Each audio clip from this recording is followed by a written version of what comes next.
many countries, thalidomide was sold over the counter. So you didn't even need a prescription. Doctors also prescribed it when they felt it appropriate, though, for sleep problems, depression, headaches, colds, flu, nausea, and, as I mentioned, morning sickness for those who were pregnant. Oh, and it was also in some cough medicines. Now, Wow. while it did go through testing on animals and then some light testing on humans, it showed little to no side effects or toxic effects. What was not considered, however, was teratogenic effects or like effects on fetal development. They didn't consider effects on pregnancy. This would prove to be a horrible mistake and result in some pretty horrible birth defects for thousands of babies.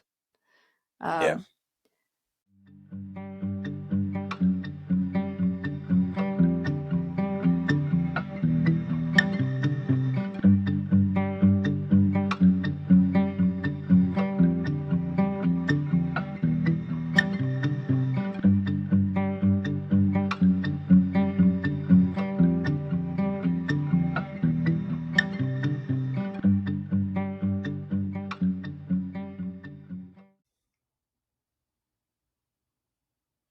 Hello again, everyone. Welcome back to the Poisoner's Almanac. I'm your co-host, Adam.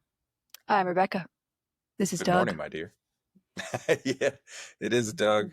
Oh, Cute. Can I pet that dog? I have just met you. I have just met you, and I love you. He's one of the best characters in any animated movie. Yes. Yeah. So we had so many great comments come through for our last several episodes. Blaufrosch, she said, Sheets in Ohio has ketchup chips and fried zucchini brownies. Yay, Zucchini Fest. Oh, I like are zucchini, delicious. but I've never had brownies with zucchini. Yeah. But I do like zucchini. Fried zucchini brownies, ladies and gentlemen. We have fried zucchini like fries here that you dip. Yes. It's the South. They can fry anything down here, to be honest. But I know they have those. Uh-huh. And she also says, Kreutz, she says, and Kreutz is pronounced where the EU diphthong. Is that how you say that word? The EU diphthong sounds like oi, so Kreutz. Kreutz. Yeah. That makes Which, sense. I'll have you know, I did know that was correct pronunciation because of the movie, because of the movie, The Bourne Identity. Because Jason Bourne's Bourne's accomplice. Saying, Sorry. We're going to get back in the same room soon, just so you guys know. So this kind of annoying delay will not be present. Like it's worked kind of okay, but the delay not being face to face with each other has been much different. So we have to find the time to move both recording rigs into this studio where I am, so we can be in the same room. Anyways, I think this is Kiki. Kiki says the McDonald's lawsuit was just sad all over. That woman's life and body was permanently affected. I hate how corporations have spun it as frivolous lawsuits. Yeah, it was pretty serious. She only wanted money to cover her medical bills, and they were only going to give her $800. She deserved every single penny they awarded her. It was pretty serious. Well put, Kiki. I actually don't know the extent of her injuries. But I mean, just like no company has ever wanted to pay their workers a living wage in the United States, they sure don't want to pay out in a lawsuit. So just keep that in mind. She had like at least second degree, maybe some third degree burns as well. It was bad. It burned her bad. That's hot. That is some hot coffee. Rory says, mushroom killer lady from Australia, and the event happened in rural Victoria. It's so wild. There's a podcast about it now too, which I believe. Yeah, I think she might be the one that actually sent me it on the Instagram, because I was like, well, I need to hear that. Okay. Yeah. All right. Liz Bianchini. She says, thanks for reading my comment. That house and landlord were an absolute nightmare. Kind of shocked I didn't get sick. Ultimately decided against a PhD, but I do have my master's. I focused on influenza A viruses spreading via wild waterfowl. and was Oh, yeah. fortunate to end up being able to publish my thesis in the Avian Diseases Journal. That's interesting. That's I cool. might go look that up, Liz. Mhm. Viruses have always been a special interest to me, or for me. I teach microbiology and anatomy, mostly. Lots of prerequisites for health Never run out of occupation. content. No, you will Viruses not. are just constantly You will with not. us. Thomas Paris says, when I was in college, I read the book The Trembling Mountain, a personal account of Kuru, cannibalism, and mad cow by Dr. Robert Kleitzman. It scared me then, and I was like 20. Prion disease, aka spongiform encephalopathy, aka mad cow, aka Kuru, is no joke. And as you said, those proteins are incredibly difficult to destroy. Yeah. And Blaufrosch comes back again on the Toxic Ghost Towns Part 2. She said, y'all need to write down the wild stuff Adam says, like my blank word document, Caucasian self. It's one of my favorite things to call myself because I am Caucasian. I'm just just funny. gonna call you Clippy. You just pop up on the screen with your little glasses and you're like, yes. Hey. It looks like you were trying to spell. I loved Clippy. He was great. Rip Clip. And a comment, I don't quite know how to pronounce this name. Rias or Rai or Ray Canadas. I'm not sure how to pronounce that. I'm so sorry. This is from 5 days ago on the Toxic Ghost Towns Part 2. She says, thanks for the good work. I'm loving the new equipment, better quality in audio and video. We really appreciate you saying that because, you know, this is a whole, we're building the plane while we fly it as far as like production and, you know, gear and all that stuff. Our cameras are our phones. We're using the rear facing camera on our phones because you would literally have to spend, I don't know, $1,000, $1,500 to get a mirrorless camera that's better than the one on the iPhone. It's literally cost prohibitive. Now we just hope my computer holds out because my poor thing has been worked to death. I promised to give it a break today. I'm gonna give it a break today. I'm crossing so many fingers. My computer's like, help me. Literally, it's like doing that fan thing. I need to like get some of those like little air thingies and see if I just need to clean it out or something because I don't know. It's so mad at me. I feel like we're headed to the Genius Bar soon, so we can optimize that computer and get it to last as long as possible. It's gonna be okay. I encourage my computer. It's okay, computer. So when it takes over, when the AI takes over, you know, it won't kill me. Yes. Okay, that's going to bring us to poison in the news. Let me get this on the screen here for you wonderful viewers. This one's going to make you mad. Just going to warn you now. Let's see. Get rid of the pop-up. Children left seriously ill after parents follow influencers' advice to cure autism with bleach. Oh, dear God. Like... Now, Carrie Rivera claims her chemical protocol rids children of parasites, but experts warn it poses serious health risks. Wait. So now, obviously, there's a difference, between this and like eczema and taking bleach baths. She's having them drink it. Yes. Right. Oh. Yes. And parasites. Okay. Yes. A social media influencer is promoting industrial bleach as a false autism cure, despite health warnings and reports from parents that their children have become seriously ill after following her advice. No kidding. Oh, man, the screen is jumping all over the place. I'm sorry, y'all. I zoomed in, and the ads are trying to take over. Carrie Rivera, who has more than 17,000 followers on Instagram for some reason, encourages parents to give their autistic children chlorine dioxide, a potentially lethal chemical used to bleach textiles and disinfect industrial surfaces. Yeah, don't do that. Immediately no. Don't do that. Immediately no. It won't kill prions, though. It shan't. It shan't because it can't. Experts have called her fake cures sickening, adding it is wrong, dangerous, and harmful to autistic people and their families. And may I add, to everyone. You shouldn't drink bleach. Don't do that. Parents have wrote, I have noticed a high ammonia smelling urine in my daughter's pull-ups. I imagine these are the parasites dying and leaving behind their toxins. Is this a good sign to be smelling this? No. that woman gets to vote. Um, I and these are young children. I'm guessing that is a small child, a they're pull putting up. it. That's a child. Are they putting it in their bottles, their sippy cup? Like I feel like though, I don't know. like there's like this bitter taste that would normally keep you from being like, I'm drinking it. So it's like I'm wondering how they're giving the kids this without them like choking on it. I don't know. The article continues. Ms. Rivera falsely claims that autism is caused by parasites and worms. Routinely reassures parents that these are signs the treatment is working. She refers to symptoms like vomiting and hives as evidence that the body is detoxifying. Her Okay, so Instagram account states autism is treatable, a categorically false claim. Thank you to the Independent in the UK for making that clear. Yeah, the Independent contacted TikTok for a comment. A spokesperson confirmed the account had been deactivated.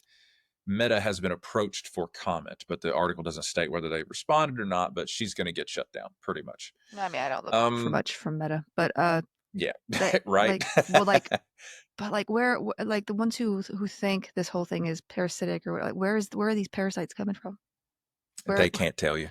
You know what I mean? They Like, can't tell you. and these are the same like ones who were like, oh, COVID's not real, but parasites that cause autism are. Brother. I am Um, so confused.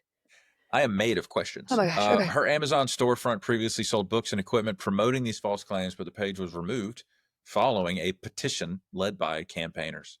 You mean she's selling stuff? So, she's selling stuff that claims to cure autism. Blah, blah, blah, blah. So, Lord help those kids. She continues to promote. Yeah. She continues to promote, these snake oil cures.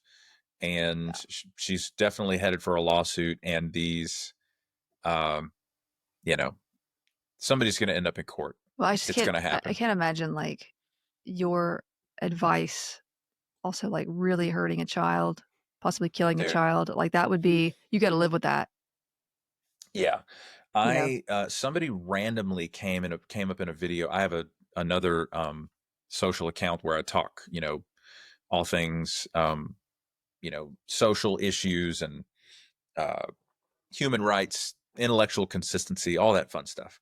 And somebody randomly came in my comment section saying, I happen to mention that I have high cholesterol. I take medication to control it. Oh, you gonna which die. is working beautifully. Yeah. Which is it's been effective for me. Somebody comes and links my high cholesterol to being vaccinated. I'm like, brother, first of all, no. Second of all, you better get out of my comments because I have a doctorate in the healthcare field and I'm not playing any games because you spreading this kind of information can hurt children. And we're not doing that here. So would they try to say like, oh, it's tested in eggs? Like some people, they use like the chicken eggs at one point, not for all of the vaccines, but yeah, because like eggs cause high cholesterol sometimes. I don't know. I try to think There's about the probably no.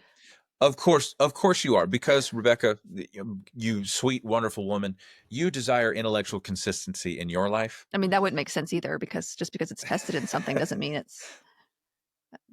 doesn't carry over, but it's. See, there you go.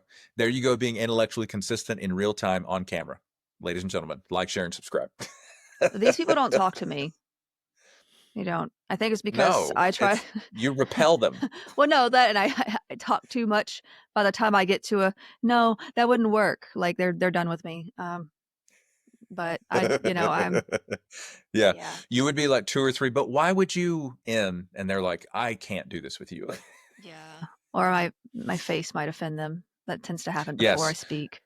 And then you might feel bad because you feel like you can't make friends. And I come in and say, not those friends. We don't make those friends. Well, I'm also of the kind of nature that I don't understand human relationships where it's like we have to agree on everything to be friends.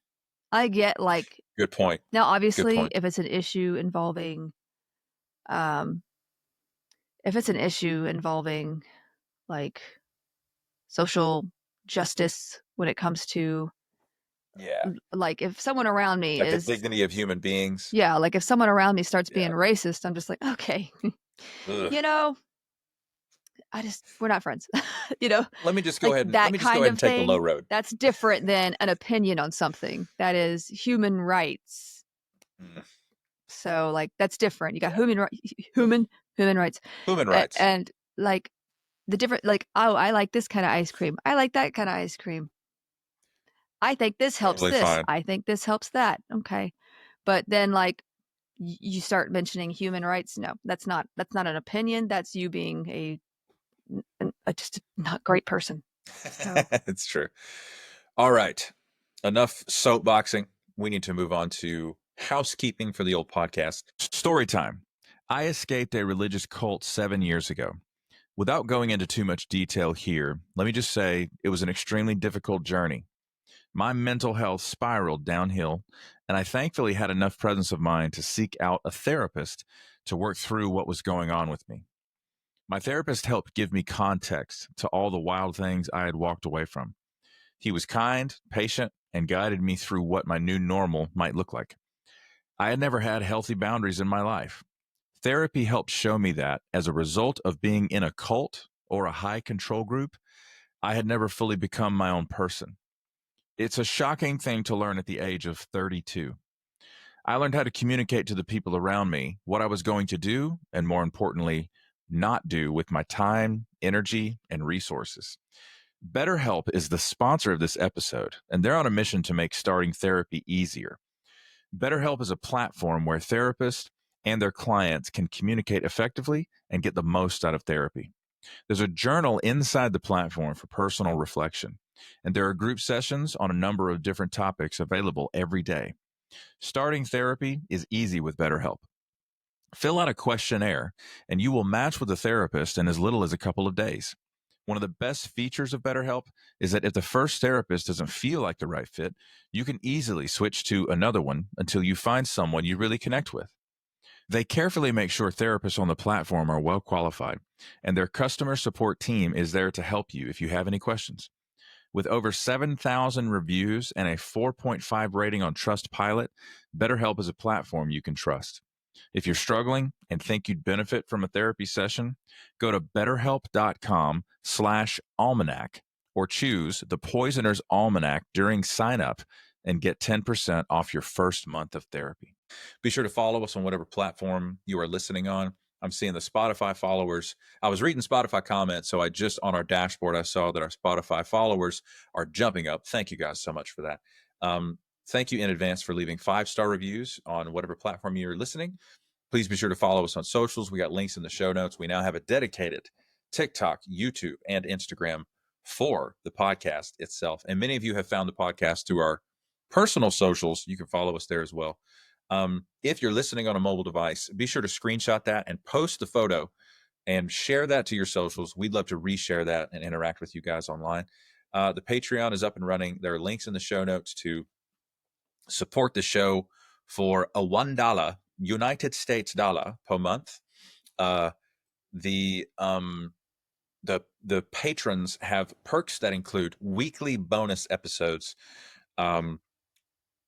being able to leave us a voicemail that we will play here on the podcast and and react to, and also you get shouted out by name on the podcast. not the Those people name. are as follows: 87 Pens Girl, 71 Mara Santiago, Grace Lahan, Genevieve, Nahev Shatreet, Jay Went, Incan Hafner, Kiri Yorsek, Tay of Sunshine, Monique, Shanar, Sue Steves, James Mills, Megan Geiler, Liz B, Willie Wolf NZ, Mama G, Nicole Rivers, Richard Miyako, Heather Nolan, Kaylee, Sasha Rubel, Maya Shostak, Maggie Jarm, Ogre the Viking, Lynn Rocket, Brett Moser, Zaid, Neil Houdini, Nicole Crane, Jefferson Vargas, Carmen Q, Sarah G, Knitting Ninja, Estar, Olive Octopus, Betsy Rich, T-Bug, Christine Moljadi, Morgan Bradingham, Blaufrosch, the aforementioned, Anne Maria,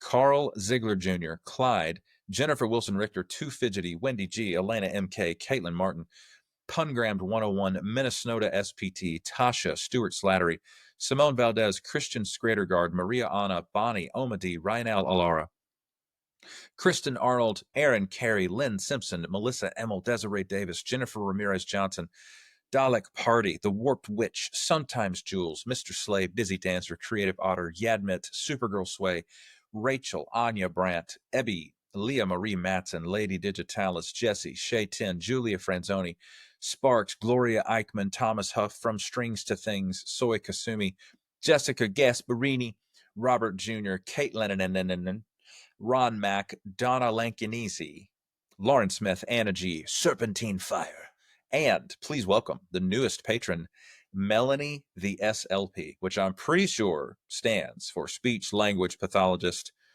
or commonly known as a speech therapist. Welcome, Melanie, a fellow healthcare worker. Glad to have you. Sometimes I think I need that because my mouth does not say certain things. And like I pronounce things so weird sometimes. But. Send us questions or content suggestions with a comment or a DM on any of the platforms. And for you patrons, leave us a voicemail. We'd love to hear your gorgeous voice. Also, I was thinking we should do, because we're going to be out of town, not this next week, but the week after. We should do like our first live stream, Patreon live stream for that week too. Yes. You and I will be in the same room together anyway too. So it's true. And I'm sure our daughter will crash it. Of course, which is fine. Mm-hmm. Yeah, that's a great segue into we're about to add another tier to the Patreon, which will include monthly live streams, a private Discord, and watch parties. We will select based on popular demand from the people in that tier of the Patreon. We will watch something together. It'll be maybe a documentary about a particular poison, maybe Severance, a TV show, something like that, something cool. And we could put it to a vote. We could put a just open up in the Patreon for suggestions. People could just comment what they'd love to watch with everyone else, and we will go from there. All right, my dear, we are talking about medication mishaps today. Well, sort of. Mishaps in terms of like the fact they probably should never have been a thing. We've talked about toxins that we have used, that we have kind of turned into medications, such as digitalis, for instance. For people who have heart failure, we've been able to sort of use the toxic effects for good in some ways, right? Or actually, sort of isolate certain compounds and things like that. So, and also we use some things for medications, even from non-toxic plants as well. But I want to talk about some drugs and treatments that have been made that ended up being more poison than medicine. So, and there's a couple of these. There's quite a few of them. I picked some of the like worst ones, but these are not the only ones. And I also want to talk a little bit about how we go about testing new drugs before their release, and because a lot has changed since the original food and drug laws. So I'm just going to touch on some of that as well. So not the entirety of that subject, because that could be an entire class. Okay. So, and I'm sure those of you in, microbiology or healthcare or research and development know that that's a big subject. So I'm going to talk about the basics of that. Yeah. So, so obviously medication testing and all that wasn't always a thing, nor did we always have the ability to do so. The first clinical trial, if you will, was performed in 1537 by a surgeon named Ambrose Pare. But when I say clinical trial, I'm not talking about he got a bunch of volunteers together and he did it, and they did this and that, double-blind studies, and it wasn't that. He basically ran out of a healing oil that he'd been using to treat wounded soldiers. He had nothing else to use, got desperate, so he put together this remedy of egg yolks, rose oil, and turpentine oil. Yeah. So, but he later noticed that the patients receiving this concoction did actually better than those with just the oil. So something was working. Either that or like there was a placebo effect and he was like, yeah, can't really Huh? know. I didn't live in the 1500s, thank God. So, Yeah.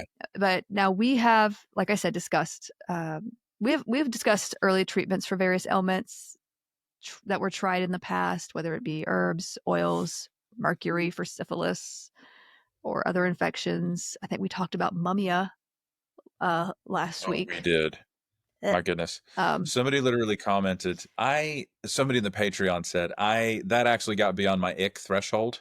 yeah. So I couldn't listen to that. It's it should have been beyond the ick threshold of those living in Victorian England and before as well, because they were still doing it at that point. And it's like, none of that seems gross to y'all.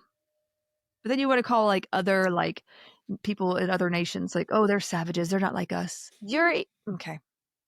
I'm getting off it. I'm getting off it. Also, I mean, they were doing what is it, radium water not too long ago, because it was healthy. So like, we've talked about a lot of those things that mostly did not work, and actually made some matters worse. We've talked about some of those things, but the idea Mhm. of testing a substance for use as a remedy isn't so much new. Um, we actually do have. We've learned a lot, and we've come a long way in how we do it now.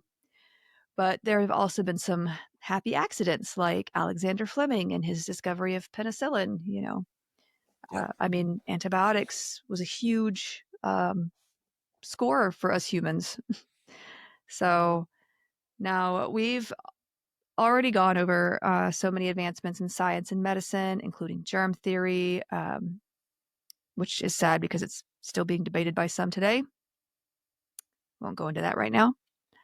Also using microscopes to see those germs, antibiotics, vaccines, etc. We've come a long way. That's what I'm trying to say. In a pretty short amount of time when you think about it. We've also mentioned an episode on how whole cities and nations have had to learn from some deadly mistakes. The 1858 Bradford Sweets incident, for instance, when someone at the pharmacy mistook arsenic for plaster of Paris, which was plaster of Paris was commonly used in candies and other things as a filler, basically. That's Um, so gross to me. yeah, I just can't believe they were well, doing that. then we also talked about Dr. Wiley, who came in when we talked about the poison squad and was trying to get rid of all these different substances in our foods and stuff. So we talked about that too. But in this instance, this pharmacist mistook arsenic for plaster of Paris.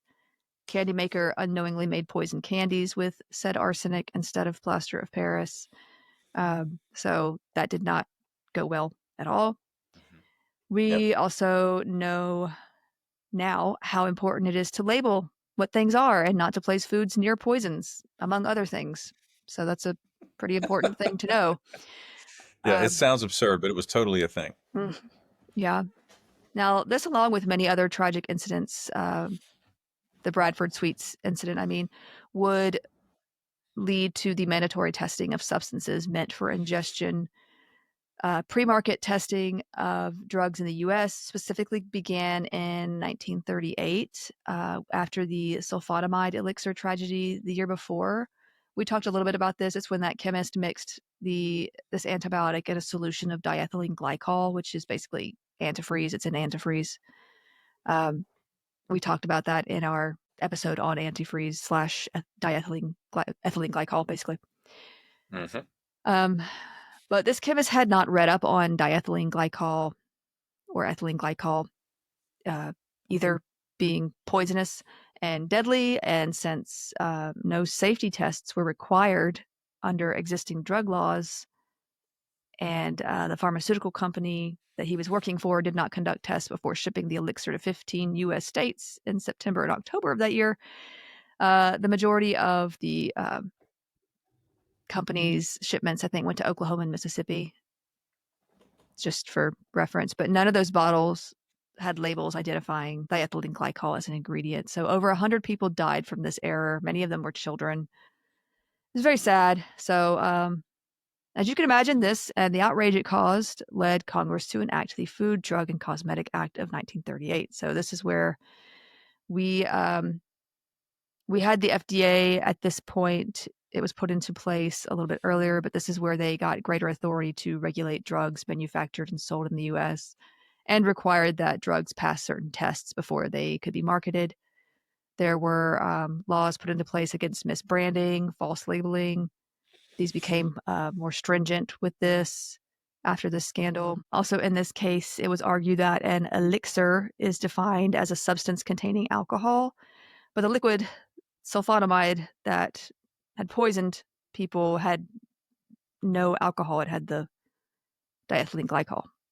So misbranding was the only charge that could be brought against this pharmaceutical company at the time because there just were no laws concerning drug testing and such. So, The Wild West. yeah, it took a while, but we came to realize we need to make laws to keep drugs safe. So, yeah, drug labels had to include the common names of all active ingredients with this, and penalties were increased for violations of these new standards. So, um, just a quick, well, I'll just say this first. While testing of substances and toxins on animals was nothing new, this was used back as far as 300 BC in Greece. And I'm not talking about like they were in a laboratory and they were, recording this and they had all this equipment. No, these were just people testing, like, will this kill this animal? Because if it kills this animal, it might kill me. Very sad. Yes, I know. But Just a little bit of sound logic right there. Not bad. Not a bad start. But fortunately, there have been regulations placed on this practice as well, at least in the U.S. with animal testing, and we'll talk about that again a little later. I can't promise everybody actually listens to these rules, or people are going to people. Okay. So, but for a quick timeline, because we have gone over some of these laws in different episodes, but just to kind of recap, 1906 was when we had that Pure Food and Drug Law, or the Wiley Act. This is when we talked about that episode with the Poison Squad. That was a book that we sort of looked at as a reference, and when the FDA was being built, and when adulteration of food began to be more a public problem. Like we began to realize, like, hey, we really need to get companies to stop putting just random stuff in our food just because it's cheaper. So, but yeah, this officially prevented the manufacture, sale, and transportation of adulterated or misbranded food or drugs. They could no longer say real sugar when it wasn't. Active ingredients were also required to be listed on labels. Not maybe all ingredients, but hey, this was a start. Now, this did not require any sort of testing for safety or efficacy, though. Like this was a slow road, really. This did pave the way for the Food and Drug Administration, though, which would be helpful later. And then I just mentioned the Federal Food, Drug, and Cosmetic Act after the sulfonamide situation, along with requirements for testing for safety and having proof of safety. This also allowed for factory inspections and extended to the testing of cosmetics and devices, like therapeutic devices. So it gave the FDA more authority to seize or recall products deemed not safe and to issue quality standards that they could enforce. So yeah, this law also involved better regulations for labeling and advertisement on drugs. So it kind of gave the FDA a little more authority to be like, nope, you can't sell that. Right? Yes, it's important. It is. Now, the UK also had food and drug regulations and laws. They had them much earlier, which makes sense. The UK has been around a lot longer. It started for them in the mid to late 1800s with regulating poisons like arsenic. I'm sure it goes further back than this, but just hitting on some of the high points here, which arsenic was used for like pest control at the time. And you could just like go to a chemist and get you some arsenic and kill your husband and be like, oh, I didn't do it. Rebecca, why would any woman want to do that? Look, I'm not saying some of those husbands didn't deserve it. Yeah. I'm not saying they didn't. Well, okay. Moving he on. had it coming. He had it coming. Anyway, Oh man. I mean, don't start none, won't be none. Okay. I'm sorry, I wasn't ready for I am that. spicy today. I am sorry. I am, Yes. and I'm Well, spicy. My Rebecca, coffee's not. technically, It's you're cold. spicy every day. True, but There's I'm extra there's not a spicy day where you're today. not spicy, kiddo. Oh, anyway, so, but yes, there have been, yeah, so just stick with me. So in the UK, they have their own like laws. We'll touch on some more of their laws and stuff because we're going to stay on the US just because I want to describe how testing is done and I have more info on US standards. But it is similar. The UK's way of doing things as well. So just kind of stick with me on that. I'm going to hit on any specific differences later on. But so there have been several amendments to the 1938 Act in the US, including the Durham-Humphrey Amendment in 1951. This sets the difference between prescription and over-the-counter drugs, essentially. Oh. Um, another, I wonder if the Humphrey there is Hubert Humphrey. He was I believe he was a congressman for years, maybe. and he is also the man for whom the Minnesota Metrodome was named in Minneapolis, Minnesota, where the Minnesota Vikings and the Minnesota Twins played their games. See, Fun fact. when I think of Humphrey, I think of the guy that came in Death in Paradise. He became the detective in the Yes, third, Humph. fourth season. He was funny. I liked him. He was funny. He was. But yeah, but yeah, this just set the difference between what should be prescription and what could be over the counter. Um, Another amendment came in 1962 after a certain medicine was found to be more toxic than effective, and we're going to talk about this one for sure. I'm not going to mention every single amendment and every single law throughout Mhm. the history of our nation or the UK or everywhere else because that would take days. Yes. You can honestly, if you want to, you can definitely look up the timelines of these different acts and amendments and things like that. But I'm just hitting, like I said, on the Yeah. high points that kind of go with what we're talking about today. Right. But even though you're not going to mention all of them, you Yeah. still read more legislation than our current set of congressmen. Well, I mean, I find it very interesting. It's just uh, because, like, without regulation, you're gonna have poisoning. You just are because there are gonna be their yes. companies are not. People think that companies are like just beneficent, and it's like they want money. No. They don't know No. science. They may have some scientists working for them. This just like health insurers have doctors working for them. Okay, Hmm. they're gonna do what they're Yep. supposed to do for that company, and I'm here. I am being spicy again, but it's like we have seen in the past that if a company can save money by choosing a less effective or unsafe ingredient and get away with it, they will. And if regulations aren't in place, they can't be held liable for that. So Hmm. it's important. And I've actually had a lot of people sending me DMs about issues with what's going on with milk, about how I think there's being less testing with milk, and I mean I kind of saw that coming with whatever cuts were going to be coming to the FDA and stuff, milk and water, drinking water, even.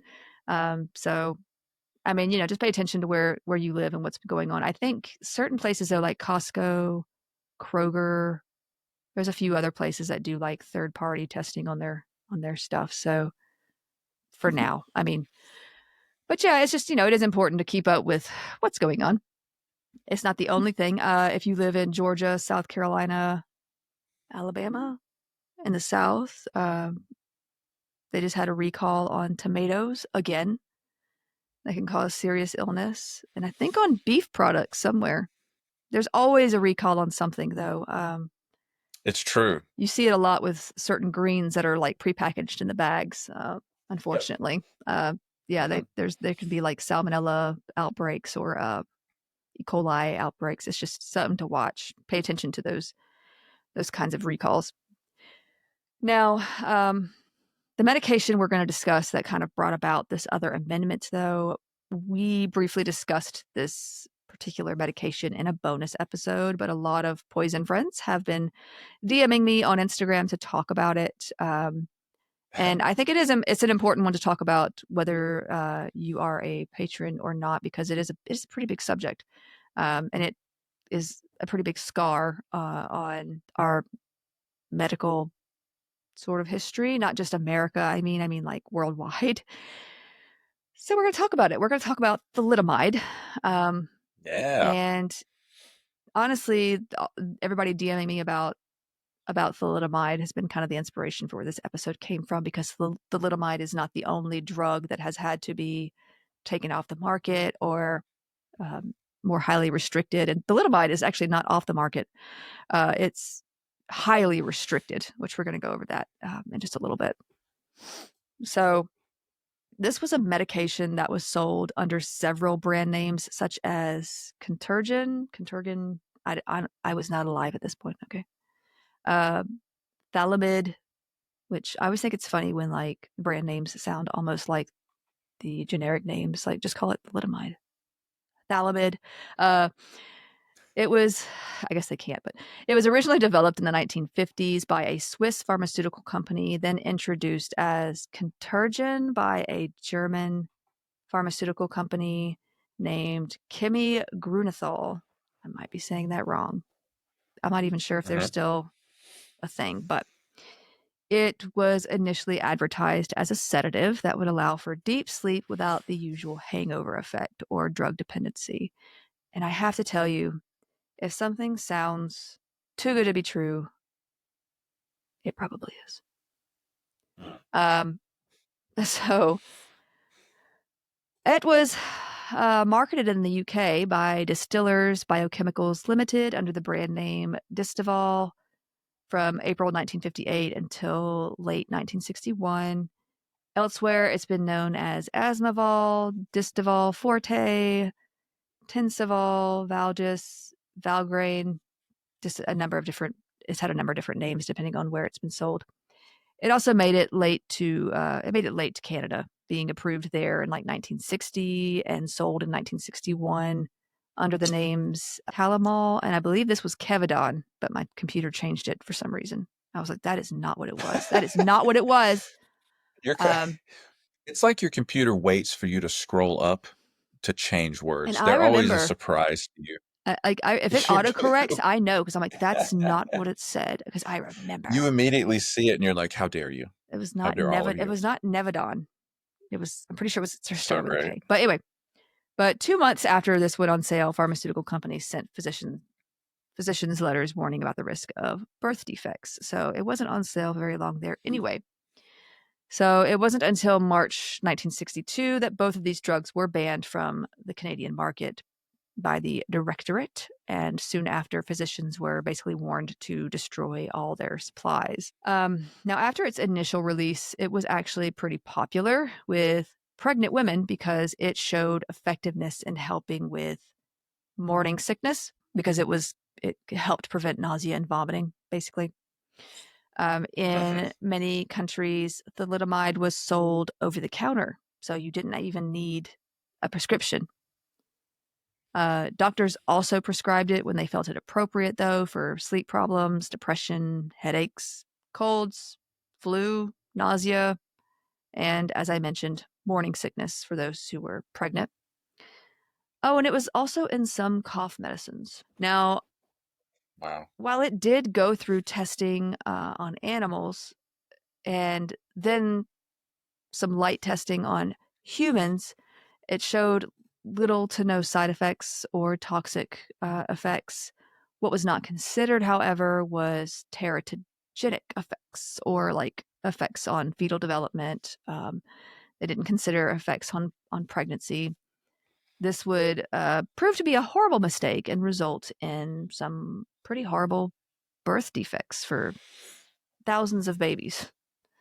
Yeah. Um, Now, concerning women in studies, we're going to actually talk about clinical studies in just a little bit. But what I do want to mention is that women were excluded from clinical trials, except under rare circumstances, until 1993.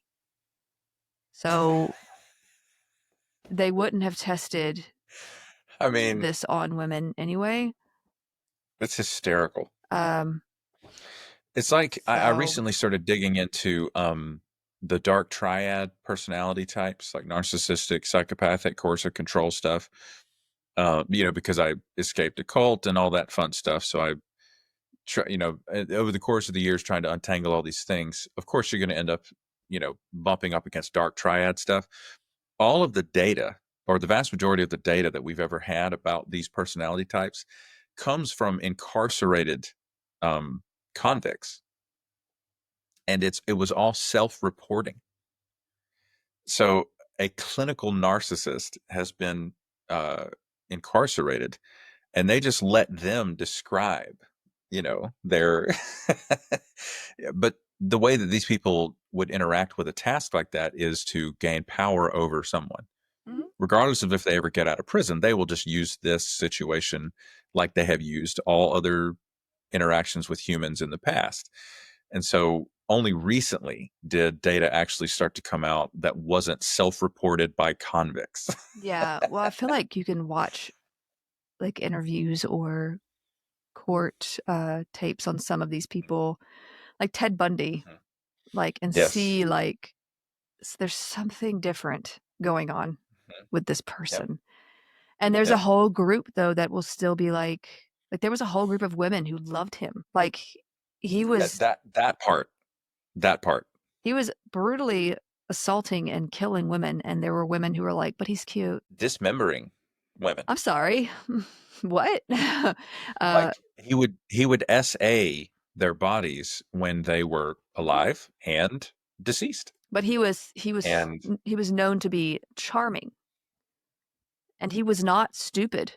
He went to law school. he But did. he also He grew up. had he had a big ego, so he Oh, also humongous. and you could see that. Mhm.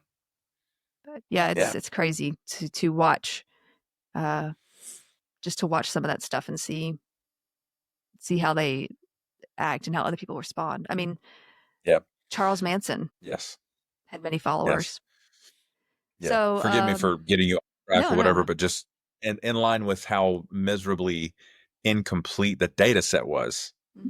it's the same for the dark triad personality types. Yeah, it's just really, because the fact that women were not included in clinical studies until the 90s, it really set back women's health because they were basically like, we'll study men. And I mean, women can just be like men, right? Except for we're not going to pay them as much as men, but we're going to treat their bodies like they're men's bodies and just act like they don't, the uterus doesn't matter, Sure. you know? Sure. So like now we've got like with endometriosis, for instance, like we're just finding out so many like new things about like we could have been so far with some of this, not just endometriosis. I'm just using that particular thing Yeah, as yeah. an Women's example. health in general. Yeah. So The data, when you told me, we're both working healthcare, we understand clinical research data. When you started kind of schooling me on the lack of, robust clinical data for women's health in general, I was like, are you serious? yeah, They don't know what causes X, or is this why, you would say that? I mean, they kind of throw birth control at everything in the yeah. OBGYN clinic. No, it's the same with mental health too, though. I mean, Mhm. like autism. Most people, when they think autism, um, from back in the day, they think of the typical like little white boy Mhm. like symptoms, signs of autism, and it doesn't always look the same across the board. Like obviously it's a spectrum, but it also differs among women, people of color, ethnicity, culture. I mean, you can't just look at this one bit of and say that applies to everybody. Like it just doesn't work that way. It doesn't work that way with medicine, with Yeah. medical things either, because like this one Mhm. drug that I'm taking may not work for other people. Some Yeah. people like I took Zoloft and it made me whacked out of my mind, but other Mhm. people take it and they're like, this has changed my life, right? Works great. So like it can be very different. Yeah. Things can be very different. in those ways. Now, with thalidomide, though, it was pretty much had universal bad things happen when it came to Yeah. pregnancy and childbirth. When taken early in pregnancy, thalidomide can lead to such birth defects as significant limb differences. So you have like the shortening of one or more limbs. It could be born without one or more limbs, the fusing of fingers, all kinds of stuff. I think I sent you some pictures Yes, we got some really good of photos those here. who were born from after the mothers had taken thalidomide, and this was not something the mothers knew um, at all. They did not know this was going to take place or that this did this. This is a woman here. She's actually, I think she's still alive today. But yes, she was born with multiple limb deformities, Hmm. and I think she actually works for a thalidomide organization, like to sort of support others who were born with the same Oh kind of wow. defects. But yeah, Yeah. you could see a lot of a lot of these like differences with like limbs. Also, Hmm. facial deformities, facial paralysis, sight loss, hearing loss, severe organ damage. This includes like with the heart, the kidneys, the brain. It also led to thousands of miscarriages and stillbirths. Many babies were born with deformities, died within months of being born. Sometimes. So it only took one tablet to cause serious defects, and it was later discovered that it was most likely to cause such defects during the first 3 months of pregnancy. So, like early on when development is starting up. It took about 5 years for the connection to be made, though, between these birth defects.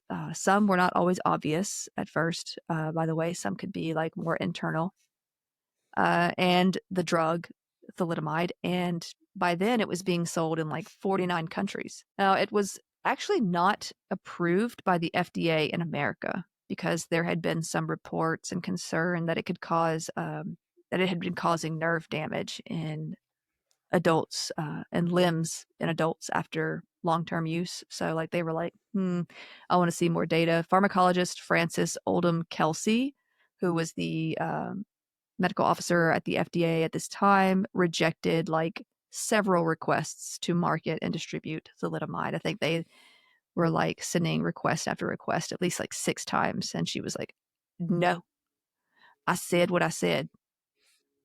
No." But this did not stop an American pharmaceutical company who was interested in making and selling it from sending samples to like 1,200 doctors in America in 1959. So it still Okay. got here, but not in a widespread way. I think they were thinking, well, the FDA will eventually approve it. Like they were predicting that for some reason. Yeah. So these doctors handed them out to like a good 20,000 patients, 600 of whom were pregnant at the time, and they were handing them out under the guise of early clinical trial. And so, like, the doctors were like, okay, this sounds cool. They didn't really know a lot of what was going on behind the scenes. And it's not like back then you could just go online and like research, like, what's up with Right. this new drug.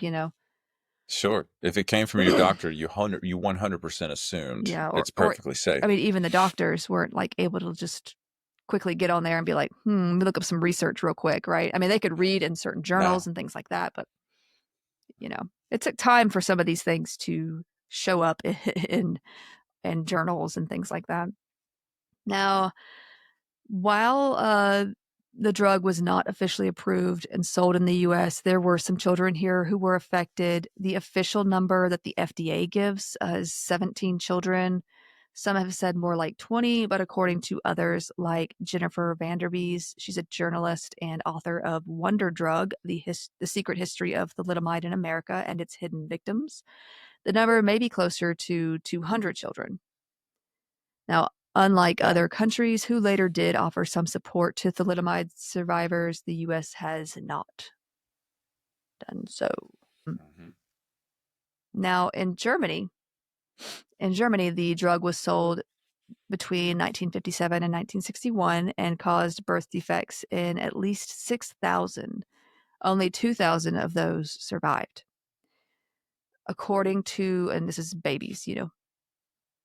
according to thalidomidesociety.org, and this is a quote from them, there is no absolute figure for how many babies were affected by thalidomide, as many were miscarried, stillborn, or died soon after birth. It has most recently been estimated that over 24,000 babies were born worldwide, of which 2,000 were born in the UK.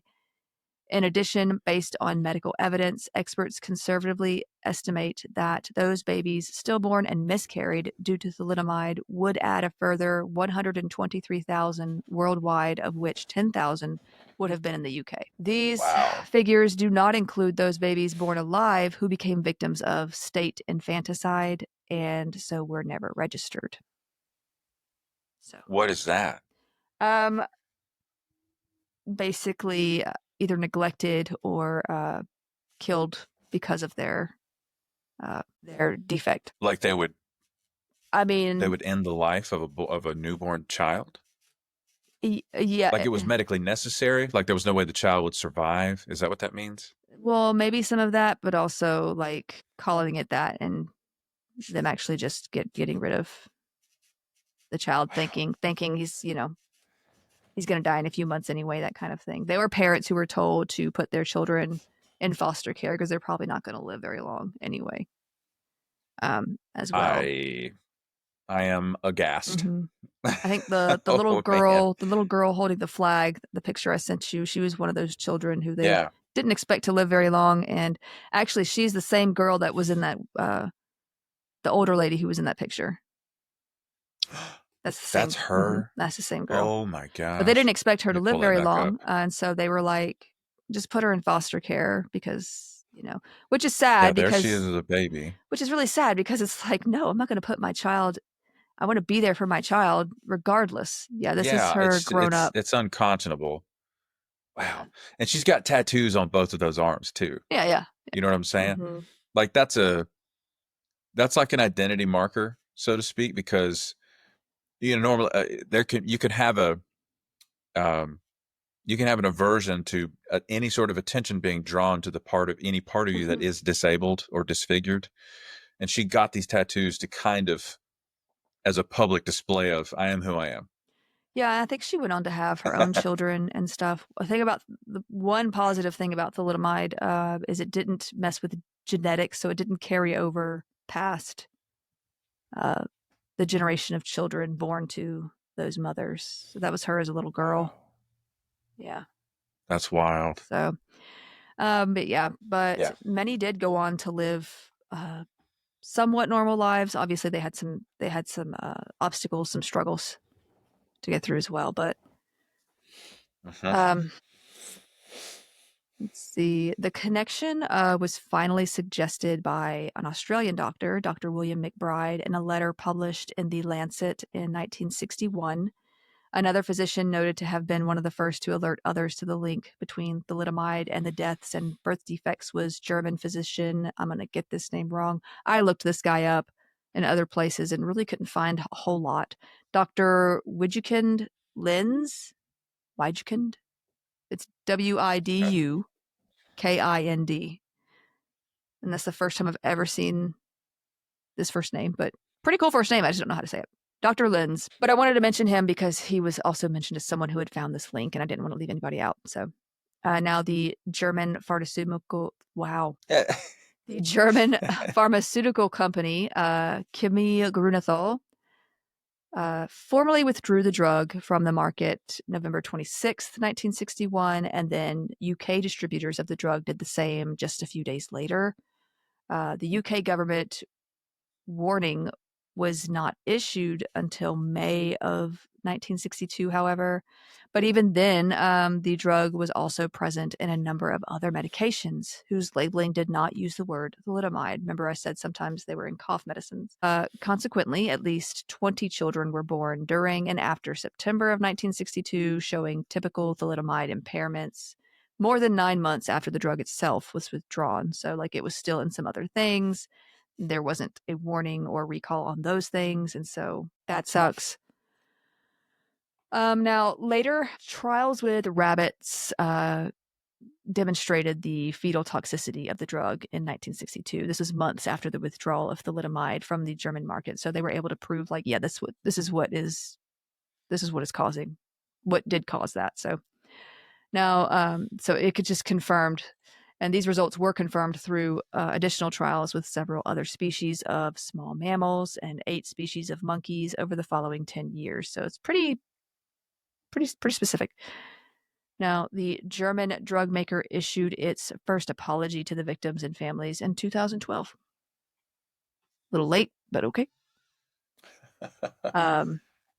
In 1968, Kimi Grunenthal was brought to trial in Germany. The company settled the case out of court, and arrangements were made to compensate German victims. No one was found guilty of any crimes within.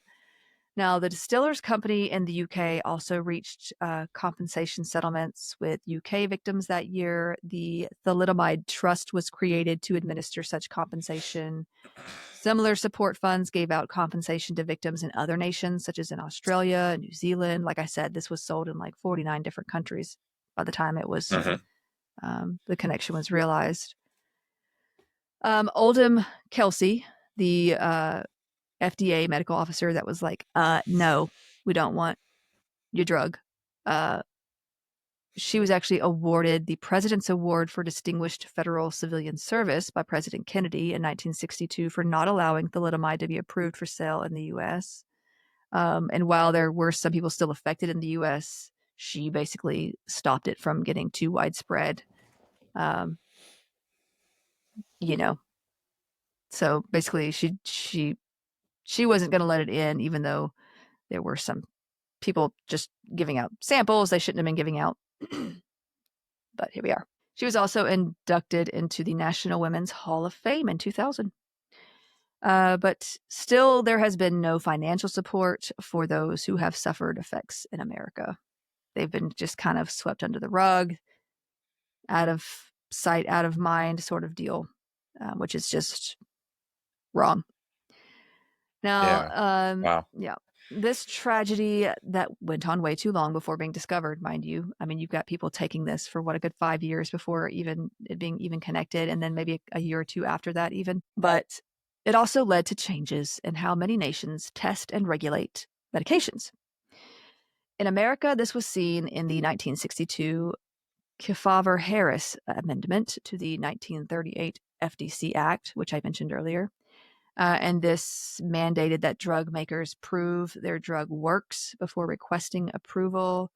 I think that sounds really general, but through this, they were able to prevent things like thalidomide happening again. In the UK, the thalidomide debacle led to the Medicines Act of 1968, which required tightened controls on medications and more extensive testing for safety. Drugs marketed to pregnant women were also required to show safety for use during pregnancy and not solely on animal testing studies. A system named the Yellow Card Scheme was also set up to allow physicians to report previously unlisted side effects of medications. We have something similar. I'll talk about that in a minute. Now, in Germany, the new Medicinal Products Act of 1978 was put into effect, mandating a process for the testing and approval of medications, including testing for teratogenic testing and requiring manufacturers to prove safety and efficacy via pharmacological and clinical trials. And then other nations created similar acts and laws. Like I said, if I went through every single nation's laws, we would be here a long time. Now, thalidomide is not completely gone. Like I mentioned, it's been heavily restricted. It has been used as a treatment for leprosy after being found to be effective for the condition in 1964 and then again in 1967. This one doctor tried it in 1964, found it effective, and then they did some testing later on in 1967, and they were like, yeah, okay. So, but it is also used in the treatment for AIDS-related conditions and for some cancers like multiple myeloma. In the UK, thalidomide is only prescribed by a doctor under strict controls. Women taking thalidomide are required to use 2 forms of birth control and take regular pregnancy tests. Men are required to use contraception when taking thalidomide. People who are prescribed thalidomide undergo counseling and are basically talked through the risks beforehand. Now, it's also prescribed under similar regulations in the US, Australia, Canada, South Africa, India, Colombia, and Brazil. But there have been newer cases of birth defects being reported in Brazil because of medication sharing and not enough education on the medication itself. So I don't know how restricted it is in some of these nations, if you get my drift. Mm-hmm. Now, as of March 2022, 443 people were still living with thalidomide impairments in the United Kingdom, and an estimated, they said, like less than 3,000 worldwide. And it's just kind of hard to find an exact number worldwide. For like the UK, they have that thalidomide trust, and so they're able to check and see like who's still a part of that. So, Right. so what kind of testing are drugs put through today? Like I said, I'm going over the basics. So all of my like research and development people out there, don't come for me just because I didn't mention every single thing. That would take forever. I'm going to give the Or basics. please, please come for us in the comments. It drives up engagement. Yeah.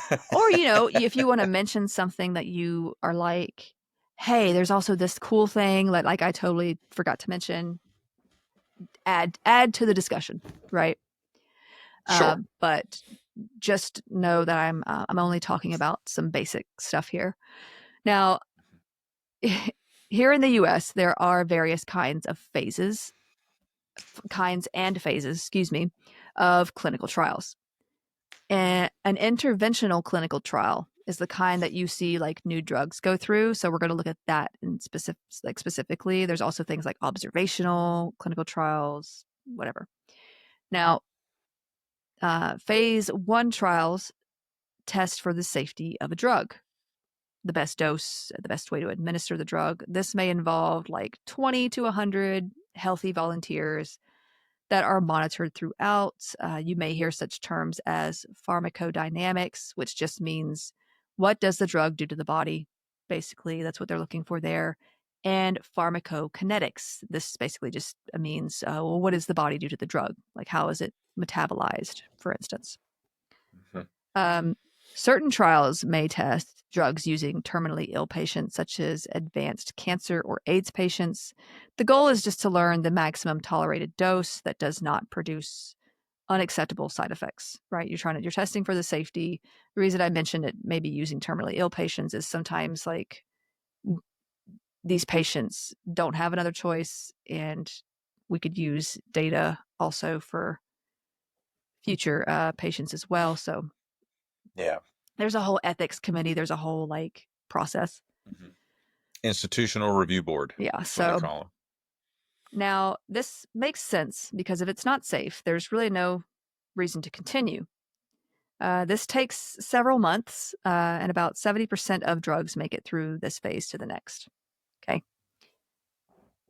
Now, phase 2 studies determine the effectiveness of an experimental drug on a particular disease or condition in approximately 100 to 300 volunteers, so a little bit bigger pool of people. This phase may last from several months to 2 years, so it can go on for a little while. Researchers also look for the best dose and frequency for the specific illness observed in patients. Here, if not already, you'll see such terms as randomized, double-blind, placebo. You'll see these studies mention words like that. For reference, randomized just means that participants were placed in groups at random. They weren't like chosen to be in certain groups or chosen because like, hey, I know such and such has this going, like it's randomized, right? So they're either going to be randomly put into the treatment group, the placebo group, or a control group. And this just helps avoid bias in a study. The treatment group is getting the tested drug, basically. The placebo group is getting a placebo, this sort of inactive pill or treatment. think like, a sugar pill, something that isn't actually doing anything. It's not meant to do anything. And then the control group is typically getting an already approved drug to kind of compare the test drug to.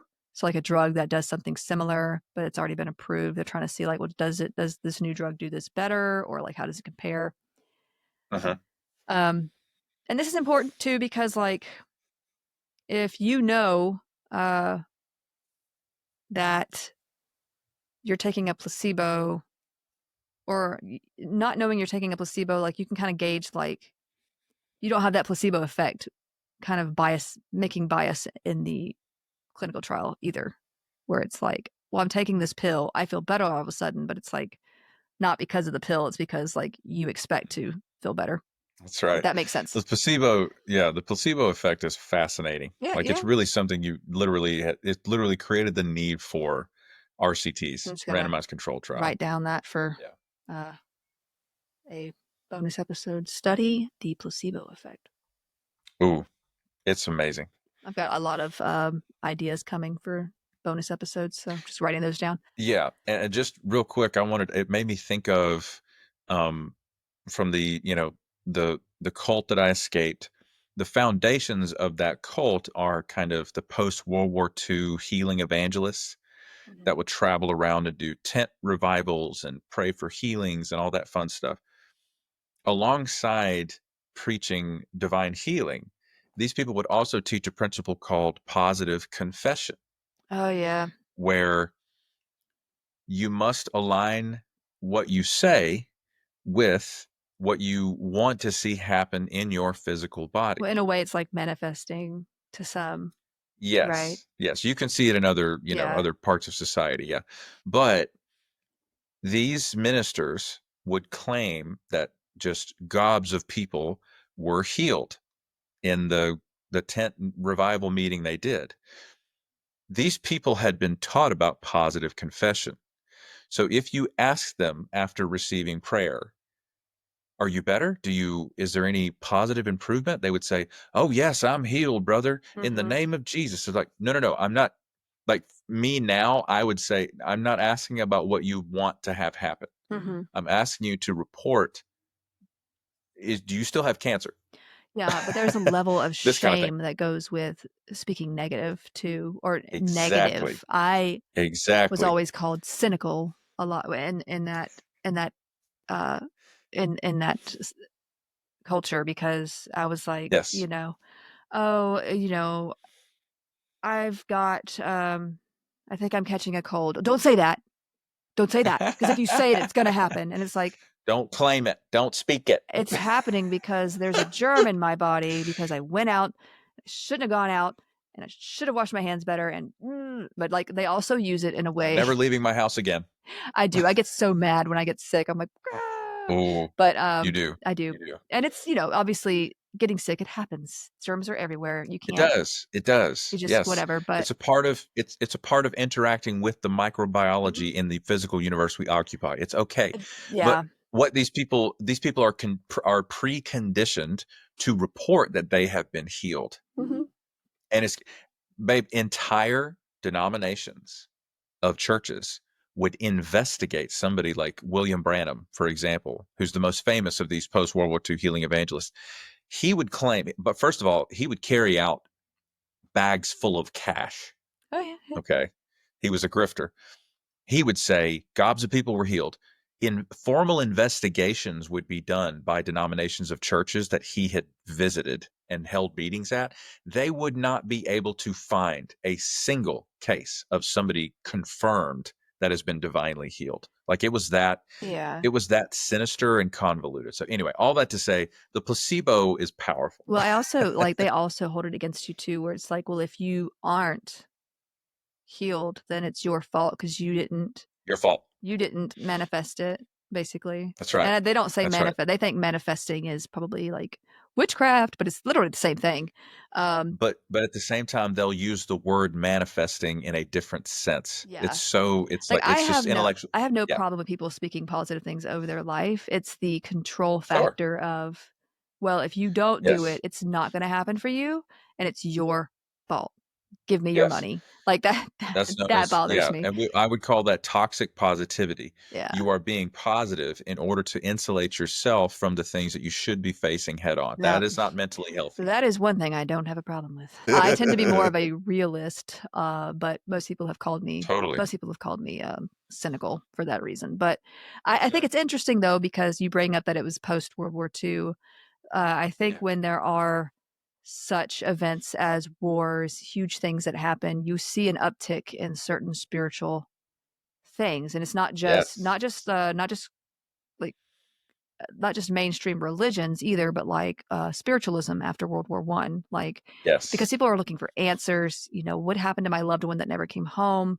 They Uh-huh. go and they try to do seances. They just want some closure. They want some sort Yes. of comfort, and then it Yes. turns into you've got these like groups being led by these powerful men or even women who are Mhm. like, yes, follow me, give me your money, and they end up getting kind of trapped in that Yep. situation based on their, it's these people who prey on those sort of vulnerabilities, Yes. and That's right. it's just And take a wild guess interesting. who routinely visited spiritualist uh, communities.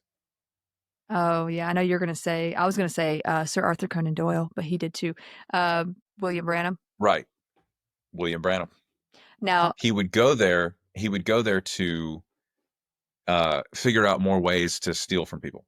yeah, That's what he was yeah, doing. yeah, and we did a bonus episode that I find out that I found really interesting. I've always been interested in the relationship between Sir Arthur Conan Doyle and hang on, it'll come to me, the magician guy, Houdini. Houdini. Yeah, Yes. they had this sort of friendship slash rivalry because you had Mhm. Doyle, who was super big into he got really big into the spiritualist movement, which is funny because his character, Sherlock Holmes, like, would never.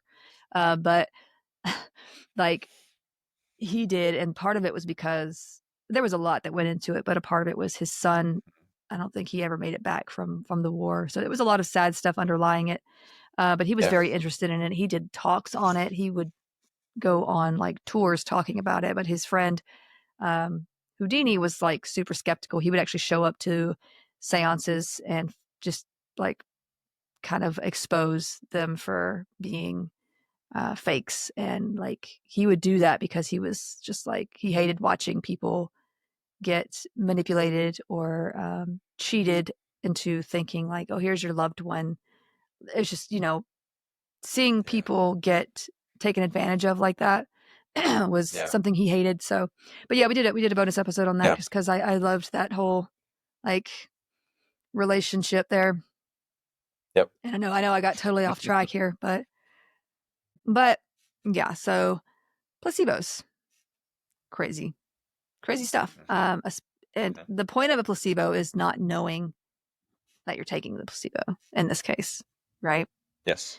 Yeah. Randomized. So now blinding is also important to preventing bias. Single blinding means the participants do not know what group they're in or what drug they're getting, but the researchers do.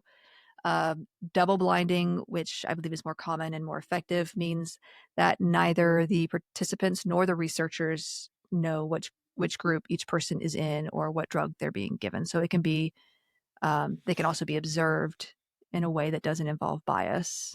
Because like if you Mhm. know someone's getting this drug, then you'll be like, well, I expect to see these things, and maybe then I will. Yeah. So And especially as a healthcare worker, you want to find a solution to a problem. you do, and so But even that yeah. bias can be dangerous. Mhm.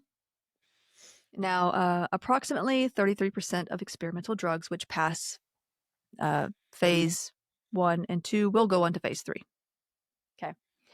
Now, phase 3 studies are conducted at like multiple centers with several hundred to several thousand patients for whom the drug is intended. These are like this is massive scale testing of a drug, and it'll provide continued just generation of data over time on a drug's safety and efficacy. So this is like next level testing, and the it takes money, it takes time, So now, as in phase 2, most phase 3 studies are randomized and blinded, and information from this particular phase often gets used in the medication inserts later on if approved. So there's a lot of data to be had in this phase, and they can kind of use that to explain the drug to people who are taking it. Now, I know some people like open up these drug pamphlets or like that are inside their little drug thingies, and you're just like, okay, right? Like, because it is kind of Greek if you don't speak. That's the whole Uh-huh. scientific jargon stuff. Um, but yeah, this is where some of that comes from, though. Now, this phase, as I mentioned, it can last several years um, because it just takes time. Once this phase is complete, a manufacturer for the drug company may request approval from the FDA. This would be a new drug application or an NDA to market it. Not to be confused with the non-disclosure agreement. No. Although I'm sure there's been some of those between drug companies as well. Sure. Now, all of the data gathered goes into this NDA, this new drug application, for the FDA to consider. If approved, it enters phase 4, which is essentially the monitoring of it as it gets used by the public. You may remember some drugs being recalled by the FDA long after they were approved, like ranitidine, which wasn't that long ago, actually. It can do this in phase 4 if use of the drug among the public proves like unsafe or ineffective over time, or if something comes up Yeah. later that shows that it might be carcinogenic, which I think was the deal with ranitidine. Also, Benadryl. I feel like yeah, Benadryl. I feel like metformin is on the way there because a lot of primary doctors are taking diabetic patients off of metformin because Yeah, of long-term usage side there effects. can be things that come up later and stuff because studies are still being done, meta-analysis are still being done by various people and things like that. So researchers, doctors that may not even be a part of that particular drug company, which is a good thing. You want that. You want people who are not part of those companies doing further study. Mhm. But like I mentioned, Benadryl, I don't want to freak anybody out because Benadryl is still in the market. Benadryl is still thing, and doctors will tell you to take Benadryl short term for things like if you have an acute allergic reaction, Benadryl's fine. But if you were say taking it every night to sleep, like taking it for a long period of time, like daily, it has been shown to kind of lead to early onset Alzheimer's, dementia, that Oof. kind of thing. It can affect the brain that way. So good for acute purposes, Mhm. allergic reactions helps with the whole histamine situation, but not so great if you're taking it all the time, right? Yeah. And that's, this is something they find out in phase 4, where more studies are being done over a longer period of time. Yeah. Yeah. Now, I mentioned women were excluded from clinical trials until like 1993. The Food and Drug Administration actually created a policy to exclude women of reproductive potential from phase 1 and phase 2 clinical trials unless they had a life-threatening condition. This was actually in part due to the thalidomide tragedy. So this was back in the day when they did this. But instead of just pregnant women, it got applied to women on birth control, those abstaining from sex. So this actually hindered women's health, as I mentioned. So instead of being like, oh, they just mean pregnant women, they took it to mean all women. And so, like, that's one reason why you didn't see women in a lot of clinical studies. Huh. Um, Now, the US Congress passed a law in 1993 requiring women to play a role in clinical research. So just there's that. Moving on, even though like we're like 51% of the population for the longest time, we were not considered, Yep. you know, a part of that. Now, for further reference, you may see words like in vivo or in vitro concerning testing of new drugs or in research. In vivo is what is taking place during clinical trials. Typically, is the study within a living organism. So, human trials, animal trials, in vivo. In vitro means outside the body or in glass. So, this is your test tube petri dish stuff. They both have their pros and cons. In vivo is more accurate concerning how something reacts within a living body, while uh, in vitro offers more of a controlled environment, but may not be great representation of a more complex system, that kind of thing. So it can be like in vitro can be good for like preclinical trials, which I'm going to talk about. And I didn't mention preclinical trials yet because some things have changed a bit.